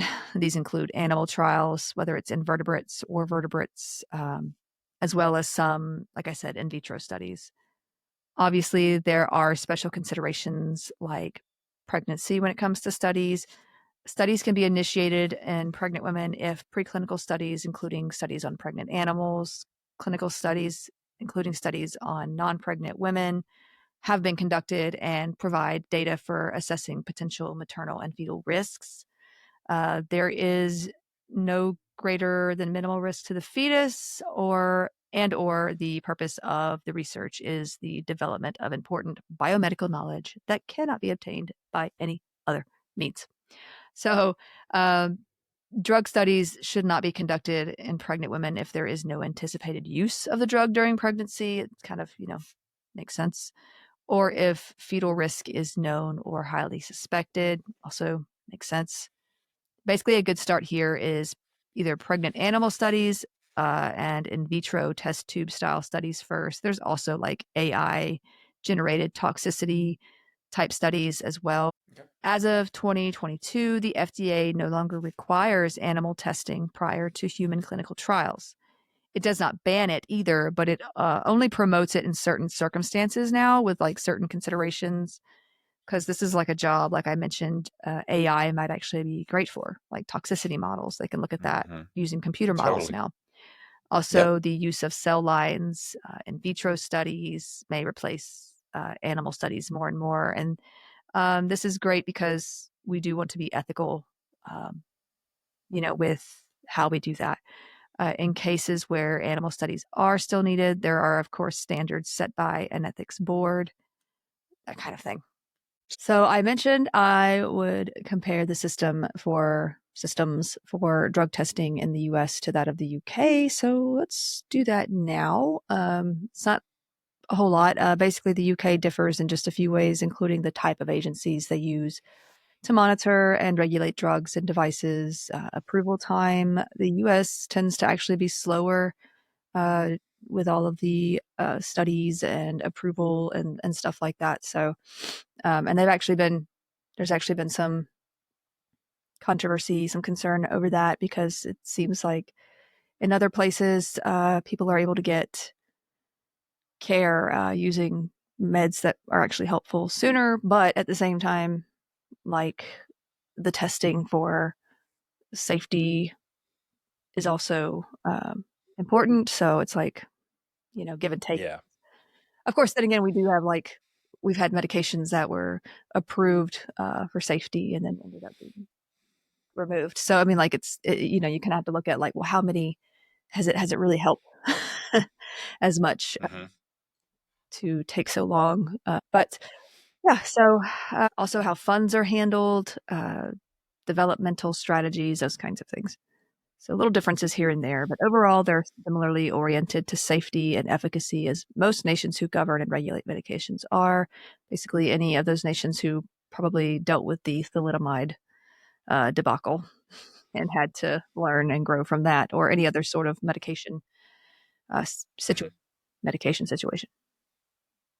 Okay, so that was a lot of info on regulation of drugs and testing of drugs and clinical talk. So let's talk about a few more actual medications that have been actually more toxic than good, I suppose. This one is Vioxx. I believe it's also Rofecoxib. Rofecoxib. Okay.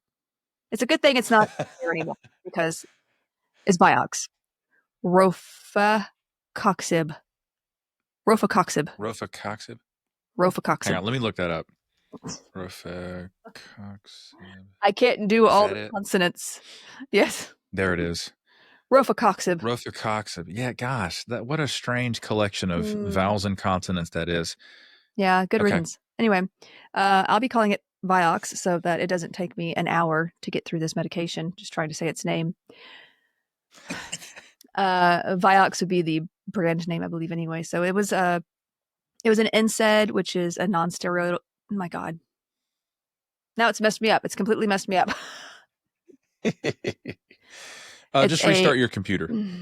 shut up. Oh, you mean up here? Yeah, I should do that. Right. It's a non-steroidal anti-inflammatory drug. Think like ibuprofen, naproxen, those kinds of drugs. This was FDA approved in 1999 and manufactured by Merck for the treatment of pain in patients with arthritis, whether it's osteoarthritis, rheumatoid arthritis, juvenile rheumatoid arthritis, also for acute pain, migraine, dysmenorrhea, which is like period pains, like bad cramping pains and stuff like that. It was also sold as Ceox and Ceox, just with an extra E. So Okay. interesting. They were like, just add an E and it'll be a separate thing. It'll be fine. And it was a prescription medication. You could find it in like tablet form or like an oral liquid. And it was quite popular at one time. It was likely being prescribed for a good 80 million people at once worldwide. It was later tested and approved in some places for premenstrual acne. I believe they did testing in India for that. Anyway, what was pretty cool about this particular NSAID, though, was that it did not carry the same risk factors for gastric ulceration like the others do. If you don't know, the like ibuprofen, other NSAIDs like that, taking them too consistently, too much, if you're taking them every day, all the time, they can Yeah. cause gastric ulcers, bleeding, internal bleed, like ulcer bleeding, that kind of Yeah. stuff. And also you shouldn't be taking it on an empty stomach for that reason as well. You should be making sure you eat with it. So also drinking alcohol will also, like if you're drinking a good bit of alcohol and then you take a good bit of ibuprofen every day, like that can make those risks higher as well. So it's just a good thing to know. Mm-hmm. Yep. So there was a bit of a scandal in 2009 when the former chief of Bay State Medical Center in Springfield, Massachusetts, Scott S. Rubin, stated that while he had given data for 21 studies for the efficacy of the drug, this data had actually been falsified so that its efficacy was exaggerated. Now, he said the same thing about Celebrex, which is manufactured by Pfizer, who he had once been like a spokesperson for. I don't know if there was like beef there or what, but anyway, the studies that he had mentioned actually had not been used in applying for FDA approval. So, like, nothing came of that, I guess. And Merck was like, no comment, you know. So, but in a clinical trial to promote Vioxx's GI protective traits over another NSAID, naproxen, and this is one of those like they're testing while it's already on the market just to see if they can like add, that to more of the marketing. Guess what? We just showed that this has more of this, so buy this drug instead of all the other ones, right? That kind of deal. Mhm. But in doing this, it actually became known that there was a significantly higher risk of heart attack and stroke with Vioxx than with naproxen, especially Yeah. in those already at risk, like those who already have other risk factors or whatnot. So, as of November 1st, 1999, 79 patients out of 4,000 taking Vioxx had had serious heart problems or have died, compared with 41 patients taking naproxen. In response to this, Merck was like, oh, that's just because naproxen has cardiovascular protective traits, not because our drug is unsafe. It's kind of a reach, Okay. but now the safety panel said it couldn't tell if Vioxx was causing the heart problems or if, again, naproxen acting like a low-dose aspirin, which it's not, by the way, was protecting people from these heart problems. Either way, it was, they were in doing so, making Vioxx just look risky by comparison, I guess. Either way, they're shooting themselves in the foot by Mm-hmm. continuing on with this particular study or thing. Now, in further study, it was decided within Merck to only include data from that pulled a month before the study ended. This later ended up leaving out at least 3 incidents of heart attack, basically, myocardial infarction, however you want to say it. But they did later tell the FDA about these other 3 incidents. They were pulling data from it early to, I guess, avoid using more numbers like that. Uh-huh. They then doubled down in May of 2001, saying the drug was safe. Several cardiologists published a meta-analysis of the Merck GI study, the one that was like, it's good for your GI system, but it may also have higher risks of heart attack, in comparison to naproxen, that study that I mentioned earlier. These cardiologists did a meta-analysis of that, and they concluded that it's not that naproxen is heart safe, and there haven't been any other indications that it wasn't used for that, but that Vioxx is heart unsafe, essentially. Now, in September of 2001, the FDA sent a warning letter to the CEO of Merck stating, and this is their words, "Your promotional campaign discounts the fact that in the VIGOR study," which is the name of the study done, patients on Vioxx were observed to have 4 to 5-fold increase in myocardial infarctions, those are the heart attacks, compared to patients on the comparator nonsteroidal anti-inflammatory drug, naproxen. So this led to the introduction in April of 2002 of warnings on Vioxx labeling concerning the increased risk of cardiovascular events. So heart attack, stroke, both of those really, especially after taking it for around 18 months, it just increased the longer you were taking it. Anyway, 4 years after the study possibly showed heart risks, Merck pulled the drug from, they marked it, they pulled the drug from the market after another study on colon polyp prevention showed increased risk of heart attack, stroke. Yeah. So I guess they were trying to see if it helped to prevent colon polyps too, and again shot themselves in the foot by just showing more evidence of it hurting the cardiovascular system, which, you know what, we want these people to shoot themselves in the foot so that the truth comes out about any sort of, risks that they might try not to reveal. I don't know why you would, Yeah, so whatever. But research later published in the medical journal Lancet, which I know we talk about, we hear that name a lot, estimates that 88,000 Americans had heart attacks from taking Vioxx, and 38,000 of them died. That's a lot. Wow. Now, around 13,000 lawsuits have been filed against the company on behalf of 23,000 plaintiffs who allege the drug caused heart attacks and strokes.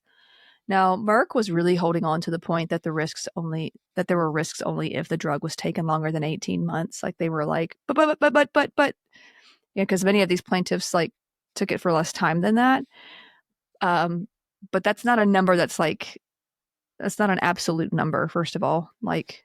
You take it for, I don't know, you take it for 18 months and one day, boom, heart attack, right? No, it just says the risk gets higher at that point. Doesn't mean there's no risk before that. So, right. Merck handled lawsuits separately at first. They won 3, then they lost 3 of these jury cases in different states concerning different cases by 2005. And then in 2007, Merck did announce they were agreeing to pay $4.85 billion, about $100,000 per person affected, to settle most claims. I think at that point they were like, you know what, we're not doing ourselves any favors.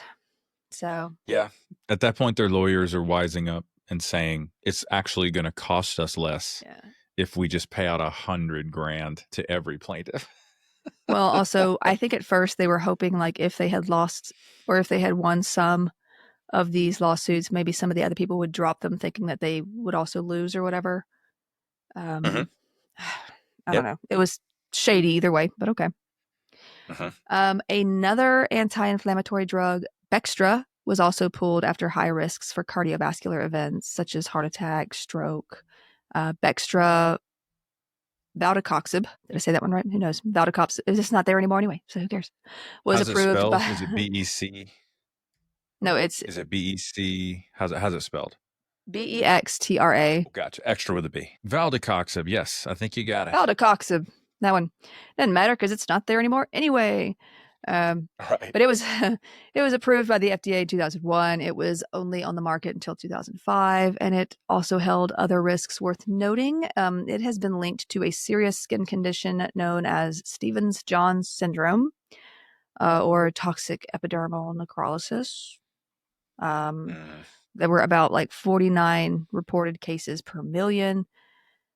Up to the end of March 2004, there were like 63 cases of Stevens-Jones syndrome or toxic epidermal necrolysis reported with Bextra use. So, Bextra problems. Now, this is a rare, if you don't know what Stevens-Jones is, it's pretty awful. It's a rare but serious skin condition. It can be caused by other meds as well, though it's not with as high a risk as Bextra was apparently. I've seen or at least I've heard of cases in which people who had a serious reaction to a certain antibiotic that they might have been sensitive to had this happen. It's very rare, but it has happened. Now it results in flu-like symptoms at first, of course, as so many things do, followed by. It's our favorite symptom to mention. Oh man. Followed by the painful blistering and peeling off of the skin and areas of the mouth, nose, and genitals. I won't go too deep into it, but this can rarely lead to death via infection or shock or organ failure. The thing is, though, your skin just has to essentially regrow. So, most people survive this, but it's basically just a chemical skinning, and it's pretty awful. But the skin has to essentially regrow, and this can take weeks or months to recover from. Patients would usually need intensive care, so like the ICU or burn unit. There may be long-term complications of the skin, eyes, or lungs. But I said it's, most people survive from this with good care, but it can be deadly as well. So yeah, that's not cool. Also, Pfizer was later fined $2.3 billion after being found guilty of healthcare fraud. They had apparently, or somebody within the company had apparently bribed and pushed Bextra alongside other drugs, like back in the day, for money and gifts. So that's naughty. Naughty. And let us just say, just so everybody knows, I mean, yes, we are. We're pro science. We're pro data. We are also pro patient, which means that we are appropriately skeptical of big pharma. I just want to make that clear. These are massive, multi-billion-dollar operations. They are no different than any other multi-billion-dollar multinational operation. They are led by terrible people, for the most part, who don't want to pay a living wage and who want to maximize profit, and their mission is to maximize shareholder value. It's not to take care of sick people. Okay. Pfizer's not interested in taking care of sick people. I hate to break it to everyone. So just so everybody knows where we're at, we're not screaming from one side of the spectrum. We see all the terrible things that big pharma does, that health insurance companies do. We take all that in together. We try to be people who are intellectually consistent, not just soapboxers. So and all these pharmaceutical companies are like this. There's going to be a lot of greedy people involved. Now you're probably going to you'll have people who are involved that are like chemists, who are scientists that really do want to help, but they're not the ones leading those groups typically. No, they're not. They're not. The CEOs of America, the vast majority of, Fortune 500 CEOs, they've gotten there because they've got a mean streak. They have the ability to cause pain and harm to people and not feel that bad about it. So welcome to end stage capitalism. But honestly, them being there are rules and regulations that are supposed to catch things like this too. And so in this case, for instance, they were fined $2.3 billion. I'm sure another one will be found in the future. They all try to get Yeah. around things, but here we are. Hmm. Hmm. Now, one more. This was a weight loss drug, and I remember hearing about it a lot in the 90s. This, then it was called Fen-Phen. I don't know if you remember this, hearing about it or whatever. Um, it was a combination of two problematic drugs. Uh, so, yeah. Now, fenfluramine was introduced in the 1970s as a weight loss drug as it suppressed appetite. It wasn't all that popular, though, because it was kind of slow and temporary. Um, now, the thing is with like weight loss stuff, like we have long lived in a culture where it is like, in the 90s were honestly one of the worst times for this. It was like you had to be a certain size and you had to be it now, right? So Hmm. it's like, Yeah. in the 90s, it was just like this heroin chic sort of thing. Yeah. That's The what they Kate even called it. Moss. It was all the rage, right? Yeah. So, and obviously it's a problematic term for an era during which skinny wasn't skinny enough. So you've got like stars like Uh-huh. Jennifer Aniston, Kate Winslet, Nicole Richie were all considered uh, overweight or fat, Listen, which I saw. I think I sent you the TikTok where Kate Winslet did an interview and she discussed. They played the audio from this awful TV show that was just dragging her on her figure, hmm, and she still is deeply affected enough by it that she cries when she talks about it. Now, of course, she has the last laugh because she's one of the best actresses to ever go on camera. I mean, she's But gorgeous. like, yeah, I there's no question. Like she's really attractive, but just like it's the pervasiveness, the damage that is done to people through this stuff is Mhm. quite staggering. And it still happens through social media. And this time it's like Hmm. now, you see all these influencers, and these days it's just like photo and video editing and filters and maybe even Mm. AI. It may not even be a real person, but you're like, I need to look like that. Yes. And it's really sad. It always has been because it causes so many problems, so many mental health issues as well.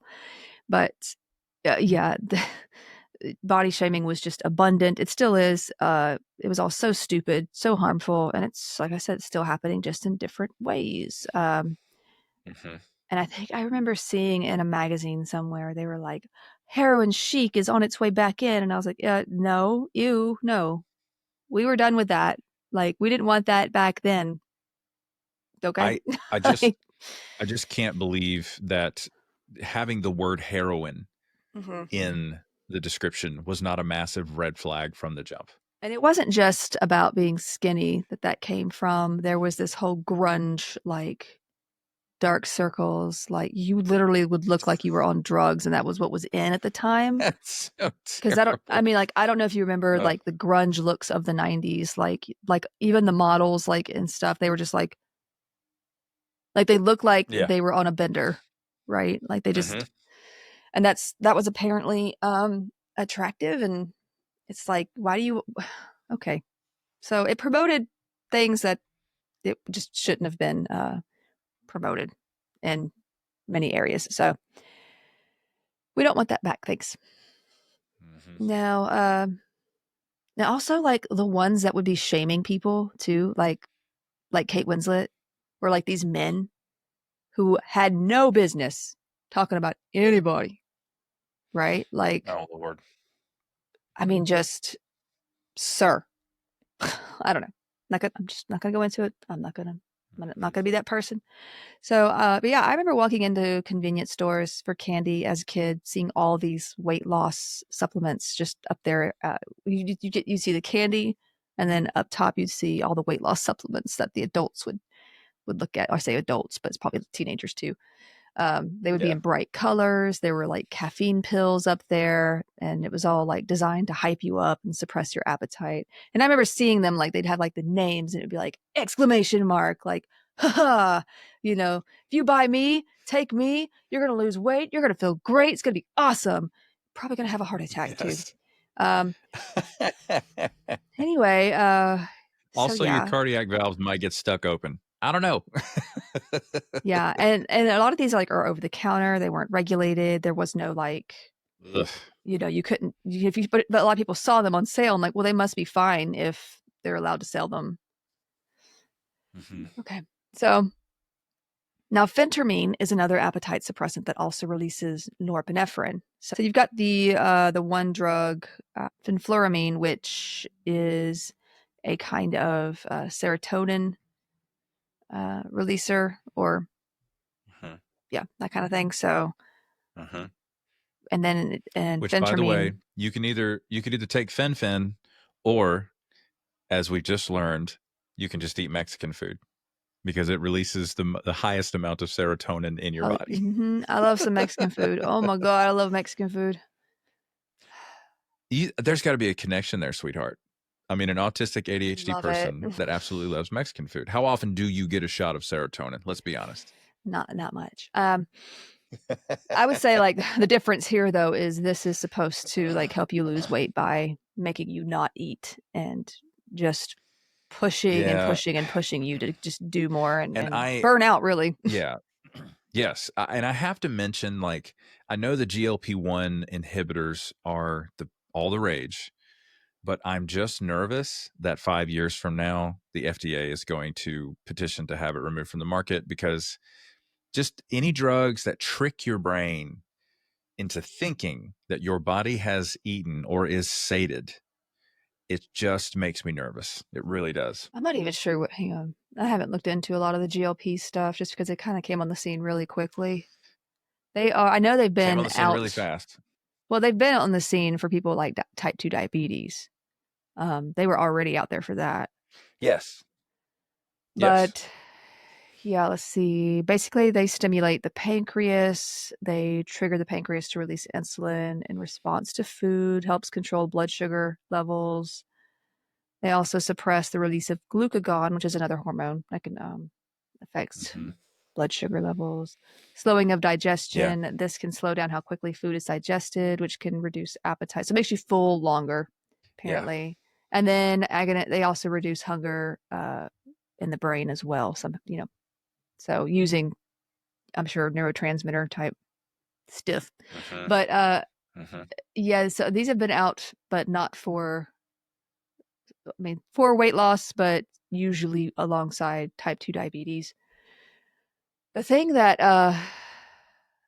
I've always heard with these though is once you're on it, like Ozempic, I think is one of them.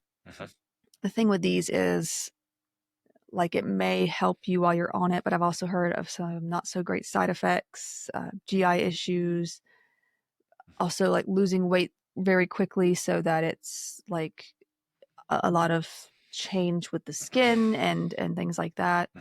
And when you go off of it, people tend to gain weight very quickly back on. Like it becomes, it doesn't last. So, yeah, I mean, I'm sure it's helped people who've had type 2 diabetes and who have had weight issues to where it's obviously, clinically hurting them. But to do it just because you want to fit into, I don't know, Marilyn Monroe's dress at the Met Gala, whatever it is she wore that thing to. I think she pretty much starved herself for that. It was that Kardashian chick, Kim Kardashian.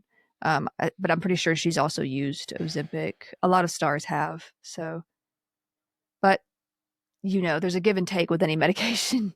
So you're just going to have side effects. Also, you're going to have issues there. So. Yeah, and anybody that's last name is Kardashian has an army of plastic surgeons making sure that they can charge $2 million. Yeah, and nannies. This army of people make sure that Kim Kardashian can charge $2 million per a single Instagram post. Okay, just keep that in mind. I mean, it's not realistic to try to be on that level or whatever, but it's just, But in people's brains, it's like, if I could just get to that point, then I'll be happy, right? But you won't No. be. You actually won't be. You'll think of something else that'll keep you from being happy. I know, because I was that person for the longest time. It's like, if I could just have this, I'll be happy. If I could just look like this, I'll be happy. And then you get older and you're like, I just want sleep, and I just want just some rest and time, and just medication because my brain hurts. Right? Like, you just I just want cookies and a nap. That's all I want. I just want Mexican food. That's right. Right? It's like, just, Yes. I don't know. I'm just being real, like, all things considered. Now, obviously, if it's for health, if it's for clinical reasons, I get that. I get the Yes. use of it. I get the use of it for its Yes. intended use, with alongside, like, Of type 2 course. diabetes, obesity, that is Yes. that you have tried to fix other ways, say, and, like, it's just you're really having issues clinically. It's really affecting your health. Obviously, go for it, because, like, and I Yeah. think a doctor can help you decide, like, if that's good for you or not. It's the, I need Yes. to take this so I can lose weight, so I can get this bikini body for the summer, right? Like, No. it's just, it's dangerous to me to use medications in such a way. So, and it's expensive. I mean, I'm pretty sure it's pretty expensive. I don't think insurance pays for, unless it's a clinical reason. I don't know that they pay for you to take this medication simply for weight loss, especially if you Yeah. don't really have a whole lot of weight to lose. Like, there are people taking it who really aren't obese. Mm-hmm. I mean, And you're starting to see a lot of you're starting to see the trend of Ozempic face. Like, certain yeah. celebrities will jump on it, and then they, like, people in the comments and social media would be like, "Yeah, that's Ozempic face." Well, they're taking it long term, and Unfortunately. these are also people who probably shouldn't be taking it. Mm-hmm. Um, Yep. there, and then there's the problem of it not being available for those who actually need it, who do have, like, type 2 Yeah. diabetes, or do have, like, clinical obesity that is affecting their health. And it's, I don't know, Mm-hmm. but I mean, I understand what you mean. Like, what's going to happen several years from now in those who didn't need it, who've been on it for, Mm-hmm. so long. Anyway, we're not even talking about that medication, but it is a current weight loss medication. I will say that it is probably acutely less dangerous than fen-phen, because we're going to talk about a little more with fen-phen. Mm-hmm. Fen-phen was supposed to be a quick acting weight loss, make money scheme, basically, by putting these two medications together. Okay. So, yeah. In 1984, researchers at the University of Rochester Medical Center reportedly did this study showing that, like, fenfluramine and phentermine together showed better weight loss results than the two on their own. So you put them together. By the 90s, it's called fen-phen, right? Uh-huh. Also, side story, there was a shady study done in the mid-90s with the intentions of finding a connection between serotonin and aggression, and how you can predict aggressive behavior. Fenfluramine is derived from amphetamines. Okay. It is considered serotonergic, which means it affects the nerve endings stimulated by serotonin. So it increases serotonin. Anyway, the study involved about 100 boys, primarily from minority backgrounds, who were administered doses of fenfluramine to explore the relationship between brain chemistry and aggression. So the researchers aimed to understand how serotonin levels might influence aggressive behaviors, particularly in children. Wow, children facing adverse home conditions. Okay. But it seems problematic, and it was heavily criticized. They basically took these boys from minority backgrounds and were like, "Well, you guys are more likely to have aggression problems, right? And go to jail for things." And it just seemed really like just a bad decision overall. I get they were trying to see if there was a connection, but it just seemed very biased in how they were doing this study. Mm-hmm. And, like, Yeah. it's not like the parents did agree to the study. There was some payment involved, but it was just a weird study. So Yeah, they're assuming that adverse home conditions are only present in lower income households. yeah, that and like it's the only thing that predicts aggressive behavior. And it's like not Come on, man. always, like that's not always true. Anyway, fenfluramine and phentermine were put together, marketed as an ultra weight loss drug, and there was some concern by the marketers, even then, that the combo drug would be causing pulmonary hypertension, which can be fatal. So Bad. they tried changing it up a little in 1995 to reduce effects, but the medical officer at the FDA, they really didn't change it that much. I mean, they put like another little small name in front of it, but it didn't change it that much. The FDA wanted to actually include a black box warning on the labeling for pulmonary hypertension. And European regulators did add this warning. Hang on a minute. Hey, baby. We still have candy canes in our house, and she loves some candy canes. So. Hello. Oh, Man. she can't hear me. No, Hi, baby. Here, say hi. Hi. Hey. Oh, why are these so hard to open? Da-da-da-da. Thank you, Mommy. You're welcome. She's the best. Okay. She is. So, but yeah, European regulators did add this warning, but I guess the American side didn't want the labeling because I guess it meant like, well, we might lose sales or something. And when this drug without the label wasn't approved by that medical officer, they went like over this guy's head and got FDA management to sign off on it anyway without the warning in 1996. Not cool, you guys. Not cool. Cool. So Love in it. in 1996, a 30-year-old woman developed heart problems after a month of using fenfluramine, fen-phen, if you will. She died in February of 1997. The Boston Herald basically devoted a front page article to her. Then in August of 1997, authors of a paper in the New England Journal of Medicine discussed clinical findings in 24 people who had taken fen-phen. Now, their findings suggested a possible correlation between mitral valve dysfunction in the heart and the use of these weight loss agents. So, like, there's all this stuff coming out now, and I'll see if they had put the black box on there, but they didn't. Now, the FDA alerted medical professionals that it had received 9 additional reports of the same type and requested they report any such cases to the agency's MedWatch. MedWatch is this program that was introduced in 1993. It's similar to that yellow card scheme I think I mentioned with over in Europe, in the UK, where doctors can basically go on this site and report other side effects that they're seeing, right? Like as a means of like just extra monitoring or gathering data from across multiple physicians from multiple states, it's helpful for that reason. It gets the, or to their respective pharmaceutical manufacturers. So like just reporting when they see these kinds of things. So they have more data.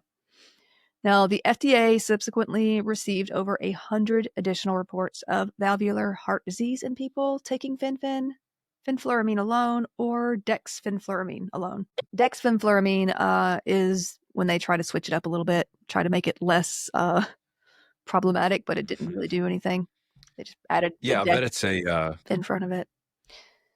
Yeah. It sounds like I don't know if that's when they're using an isomer of the original molecule. Okay. Yeah. I'm so glad I remembered that. That's so fun. I didn't want to go love too deep organic into it chemistry. because like I knew if I went too deep into it, we were going to go off in a whole different direction. But they tried to tweak Googling, it. Yeah. So yes. Did it work? No. So not going to discuss it because it didn't work anyway. Now, the FDA once again requested that the manufacturers of the drug provide a warning on their label. Like they are giving them, honestly, too much time and benefit of the doubt and like leniency, in my opinion. So yeah, the FDA can just continue to receive reports in 1997 of valvular aortic or mitral heart disease in people who had taken these drugs. The FDA finally requested its withdrawal from the market in September of 1997. This was after a study some doctors performed on patients taking this combo drug.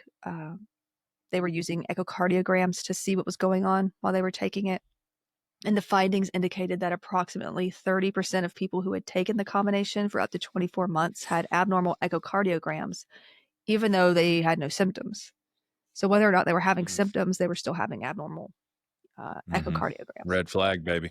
Anyway, it was taken off the market in 1997. There were a lot of lawsuits, obviously. In 1999, the makers, American Home Products, or I think it was later called Wyeth something or other, it's just the manufacturer, agreed to a settlement of $3.75 billion. Then in August of 2000... It's always in the billions. Oh, it gets... It's always billions with a B. Like, these people are making so much money.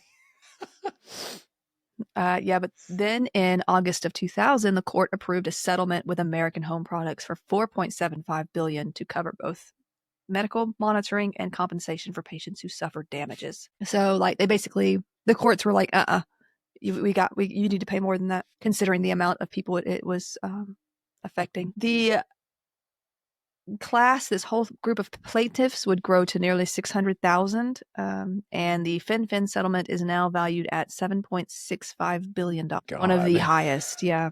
It's also since been suggested that serious complications may occur nearly a decade after use. So we may not have seen the end of this. Absolute disaster. And I'm not trying to say, I know we were talking about the like Ozempic and other ones like it earlier. This is a different class of drug, obviously, than that. Yeah, it's a different drug altogether. Yeah, we're not saying like, oh, if you take this, it's going to cause the same thing. I'm not saying that at all. No, This is a completely different class of drugs. These drugs came straight from like amphetamines, and there wasn't enough study done on the two of them together anyway. Right. So it's unfortunate, but it caused a lot of problems. Yeah, but those are the drugs I chose for this episode. There are other ones we can do in the future because, there's still some drugs out there that have been removed or at least highly restricted that ended up being more of a problem than a cure. So, science becomes better, and we're able to see. Obviously, we see effects down the road now, and I think we're able to predict ahead of time a lot better than we used to be how a medication may affect groups of people and things like that. So that's a good thing. But there's definitely been some other, like ranitidine. I don't know if you remember that one. That one got pulled from shelves because I think possible carcinogenic stuff. I think I mentioned that earlier. But what they did was one of the makers of ranitidine, like they came back with another drug, but it's actually, they called it the same thing, Zantac maybe. Zantac came back, but it's not ranitidine anymore. It's actually a different medication. So if you see like, oh, well, they brought that back. No, but it was ranitidine, but now they kept the brand name and they just changed the drug being used under that brand name. So yeah. Yeah. Basically what Prilosec is. All right. Famotidine. All right. Ladies and gentlemen, that's going to do it for this episode. Thank you all so much for watching and listening, and we will see you in the next one. Bye-bye for now. Bye-bye.